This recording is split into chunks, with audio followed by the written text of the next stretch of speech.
ဒီနေ့မှာတော့2018ခုနှစ်မှာထွက်ရှိခဲ့တဲ့ကိုရီးယားရိုမတ်တစ်ဇာတ်လမ်းလေးတစ်ခုဖြစ်တဲ့ Onua Wedding Day လို့ခေါ်တဲ့ဇာတ်လမ်းလေးကိုတင်ဆက်ပေးသွားမှာဖြစ်ပါတယ်။ဒီဇာတ်လမ်းလေးထဲမှာတော့အထက်တန်းကျောင်းသားအရွယ်တုန်းကချစ်ကြိုက်ခဲ့တဲ့အချစ်ဇာတ်လမ်းလေးကနေနှစ်တွေအကြာကြီးဖြတ်သန်းပြီးသွားတဲ့နောက်မှာဘလို့အဆုံးသတ်သွားမလဲဆိုတာကိုရင်ခုန်စွာကြည့်ရှုရမယ့်ဇာတ်လမ်းလေးပဲဖြစ်ပါတယ်။ဇာတ်လမ်းလေးအစမှာတော့2005ခုနှစ်ကိုရိုက်ပြထားပြီးတော့ဝူယွန်းဆိုတဲ့ကောင်လေးတစ်ယောက်ဟာအเจ้าမှာရန်ခဏနာဖြစ်တာမလို့ဆရာဆူရာကိုခံနေရတဲ့အကြောင်းသားတူပဲဖြစ်ပါတယ်။တနေ့မှာတော့စွန်ဟီဆိုတဲ့အကြောင်းသူလေးတစ်ယောက်သူတို့ရဲ့အကြောင်းကိုပြောင်းလာခဲ့တဲ့အခါမှာတော့ဝူယွန်းတစ်ယောက်သဘောကျသွားခဲ့ပါတယ်။စွန်ဟီတစ်ယောက်ကတော့အရန်ချောမောလွန်းတာကြောင့်ကျောင်းကကောင်လေးတော်တော်များများကစိတ်ဝင်စားတာကိုခံနေရပါတယ်။တနေ့မှာတော့စွန်ဟီတစ်ယောက်ဝူယွန်းနဲ့စကားပြောနေရင်းနဲ့တို့တွေအမြန်လေးတခါတော့လုံးကြမလားလို့မေးခဲ့ပါတယ်။ဝူယွန်းတစ်ယောက်ကတော့ရင်းတွေတုံချွေးတွေပြန်ပြီးဘာပြန်ဖြေရမှန်းမသိဖြစ်သွားခဲ့ပါတယ်။တကယ်တော့ကောင်မလေးဆိုလိုတာကအတန်းလစ်ပြီးကြောင်းပြေးကြမလားလို့ပြောချင်ခဲ့တာပါဒါပေမဲ့ဝူယွန်းတယောက်ကကောင်းကောင်းမတွေးဘဲနဲ့အမောင်စိတ်တွေများနေခဲ့တာကြောင့်စွန်ဟီရဲ့ပါရိုက်တာကိုခံလိုက်ရပါတယ်ဒီလိုနဲ့တနေ့မှာတော့ကျောင်းကလူမိုက်တွေရဲ့ရန်ကလွတ်အောင်လို့သူတို့နှစ်ယောက်တွဲနေတယ်လို့တကြောင်လုံးသိအောင်ဟန်ဆောင်ခဲ့ကြပါတယ်ဝူယွန်းကလည်းစွန်ဟီအတွက်ရံမဖြစ်တော့ဘူးလို့သူမကိုကတိပေးလိုက်ပြီးလိမ်မာတဲ့ကျောင်းသားအဖြစ်ပြောင်းလဲခဲ့ပါတယ်ဒီလိုနဲ့သူတို့ရဲ့ကြားမှာတော့တန်ရုံးစင်တွေပို့ပြီးတိုးလာခဲ့ကြပါတယ်ဒါပေမဲ့ကံမကောင်းစွာနဲ့ပဲစွန်ဟီရဲ့အဖေကတော့အရက်သမားတစ်ယောက်ဖြစ်ပြီးအိမ်တွင်အကြမ်းဖက်တဲ့သူမို့စွန်ဟီတို့သားအမိဟာအမြဲတမ်းထွက်ပြေးတိမ်းရှောင်နေခဲ့ရတာပါအခုတစ်ခါမှလည်းစွန်ဟီတစ်ယောက်ကတော့သူမရဲ့ဖခင်ကြောင့်ပဲဒီမျိုးနေရာနဲ့ရုတ်တရက်ပြောင်းရွှေ့ဖို့ဖြစ်လာခဲ့ပါတယ်ဒီလိုနဲ့ပဲစူယွန်းတစ်ယောက်ကတော့ဝူယွန်းကိုတော့နှုတ်မဆက်နိုင်မနဲ့မြို့နယ်လေးကနေပြောင်းရွှေ့လို့သွားခဲ့ပါတယ်ဒီလိုနဲ့နှစ်တည်းအနည်းငယ်ကြာပြီးတဲ့နောက်မှာတော့ဝူယွန်းတစ်ယောက်ဟာတက္ကသိုလ်မတက်ဘဲနဲ့ကြက်ကြော်ရောင်းနေခဲ့ပါတယ်တနေ့မှာတော့တက္ကသိုလ်မဂဇင်းတစ်ခုရဲ့မျက်နှာဖုံးမှာစွန်ဟီကိုပြန်တွေ့လိုက်ရပါတယ်။ဒါကြောင့်ပဲဝူယွန်းတစ်ယောက်ကတော့စွန်ဟီနဲ့ပြန်တွေ့ခြင်းနဲ့ဇောရီနဲ့စာရီစူးစမ်းလောက်ကင်ပြီးတော့တက္ကသိုလ်ဝင်ဝင်ကိုလည်းအောင်လို့ဖြေဆိုခဲ့ပါတယ်။ဒီလိုနဲ့ဝူယွန်းတစ်ယောက်တက္ကသိုလ်ရောက်ရှိခဲ့ပေမဲ့သူတွေ့ခြင်းနဲ့စွန်ဟီကိုတွေ့လိုက်ရတဲ့အခါမှာတော့သူထင်ထားတာနဲ့တက်အပ်လွဲနေခဲ့ပါတယ်나 남자친구 있다. ။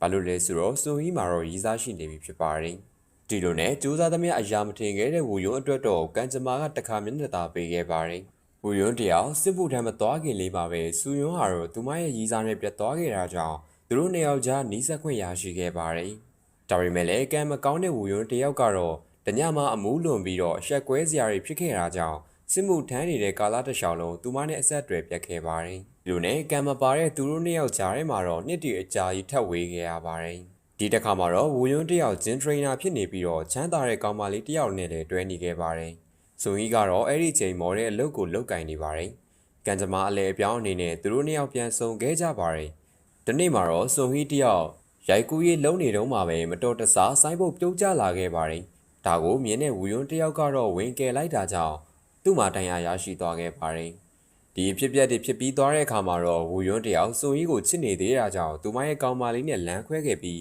းစွန်ဟီကိုရာပြန်လည်တွေ့ခဲ့ပါတယ်။ဒီတစ်ခါမှာတော့သူတို့နှစ်ယောက်အတူနေပြီးပျော်ရွှင်စွာဘဝကိုဖြတ်သန်းခဲ့ကြပါတယ်။ဒါပေမဲ့ကံကောင်းခြင်းတွေရှိမနေတဲ့သူတို့နှစ်ယောက်အတွက်ကတော့နောက်တစ်ခါထပ်ဝေးဖို့အတွက်အကြောင်းဖန်လာပါတော့တယ်။ဒါကဘာလဲဆိုတော့ဝူယွန်းတယောက်တန်ရာရထားတာကြောင့်ဆရာဖြစ်ခွင့်စာမေးပွဲကိုလည်းဖြေလို့မရခဲ့ပါဘူး။အဲဒါကြောင့်အလောက်ကန်ကလည်းမရှိတာနဲ့ဝူယွန်းတယောက်စိတ်တွေဖိစီးလာခဲ့ပါတယ်။ဒီနေ့မှာတော့တငယ်ချင်းဖြစ်သူကိုရင်ဖွင့်ရင်းနဲ့ငါသာစွန်ဟီနဲ့မတွေ့ခဲ့ရင်အဲ့ဒီတုန်းကတန်ရာမရခဲ့ဘူးဆိုရင်ငါရဲ့ဘဝဒီထက်ပိုကောင်းနေမလားဆိုပြီးတော့ပြောလိုက်မိပါတယ်။ကန်ဆိုးကျင်တာကအဲ့ဒီစကားကိုစွန်ဟီကကြားသွားခဲ့တာပါ။ကိုချစ်တဲ့သူကကိုနဲ့တွေ့တာကိုနောင်တရနေတယ်ဆိုတာကိုသိလိုက်ရတဲ့စွန်ဟီတယောက်ကတော့အကြီးကြီးဝမ်းနည်းခဲ့ရပါတယ်။ဒီလိုနဲ့သူမကတော့ဝူယွန်းနဲ့လမ်းခွဲဖို့ကိုပါဆုံးဖြတ်လိုက်ပါတယ်။ဝူယွန်းကဘလောက်ပဲတောင်းပန်မရတော့ပါဘူး။စွန်ဟီကဒီလိုနဲ့ဝူယွန်းနဲ့လမ်းခွဲပြီးသွားတဲ့နောက်မှာတော့သူမနိုင်ငံခြားကိုထွက်သွားခဲ့ပါတယ်။ဒီလိုနဲ့ဇလန်လေးကလက်ရှိအချိန်ကိုပြန်လဲရောက်ရှိလာခဲ့ပြီးဝူယွန်းတယောက်ကတော့အခုဆိုရင်အထက်တန်းကျောင်းတစ်ကျောင်းရဲ့အားကစားဆရာတယောက်ဖြစ်နေခဲ့ပါပြီ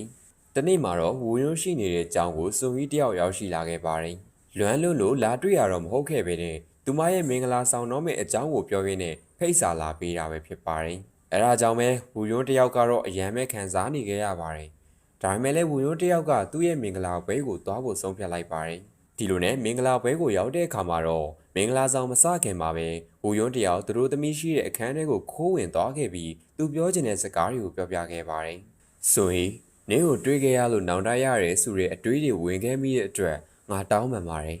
တကယ်တော့နင်းကြောင်သာငါအခုလိုလူကောင်းတစ်ယောက်ဖြစ်လာခဲ့တာပါနင်သာမရှိခဲ့ဘူးဆိုရင်ငါရဲ့ဘဝကအတိတ်ပဲမဲ့နေမှာအမှန်ပါပဲငါရဲ့ဘဝကိုအယောင်နေချေတာပေးခဲ့တဲ့အတွက်နင့်ကိုအများကြီးကျေးဇူးတင်ပါတယ်ဟာလို့ပြောပြီးဘိုးယွန်းတစ်ယောက်စွန်ရီကိုနှုတ်ဆက်ထွက်ခွာလာခဲ့ပါတယ်ဒီလိုနဲ့နောက်ဆုံးမှာတော့ပျော်ရွှင်စွာမင်္ဂလာဆောင်နေတဲ့စွန်ရီရဲ့မျက်နှာလေးကိုဘိုးယွန်းတစ်ယောက်အဝေးကနေကြည့်နေရင်းနဲ့ပဲဇလန်းလေးကဒီနေရာမှာပြီးဆုံးလို့သွားခဲ့ပါတယ်ဒါကြောင့်ပဲကျွန်တော်ရဲ့ဘဝတွေမှာတော့အချစ်တစ်ခုဟာလူမှန်မှုလဲလိုသလိုအချိန်ကိုက်ရောက်ရှိလာဖို့လဲလိုအပ်ပါတယ်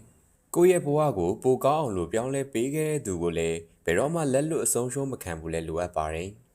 ပရိသတ်ကြီးရောကိုရမ်းချရတဲ့သူဟာသူရမ်းချရတဲ့သူနဲ့မင်္ဂလာဆောင်နေခဲ့မယ်ဆိုရင်ဒီဇလန်လေးတွေကဝူယွန်းတယောက်လိုပဲပြုံးပြီးတော့ကြည်နေနိုင်မလားဆိုတာကို comment လေးထဲမှာမျှဝေပေးခဲ့ကြပါဦးခင်ဗျာဟုတ်ကဲ့ပါနောက်ထပ်ဗီဒီယိုမှာပြန်လည်တွေ့ဆုံကြပါမယ် channel လေးကိုလည်း like and subscribe လေးလုပ်ပြီးဒီဗီဒီယိုလေးကိုလည်း like လေးပေးခဲ့ကြပါဦးခင်ဗျာအားလုံးပဲတာယာအေးချမ်းတဲ့နေ့လေးတစ်နေ့ကိုပိုင်ဆိုင်နိုင်ကြပါစေ။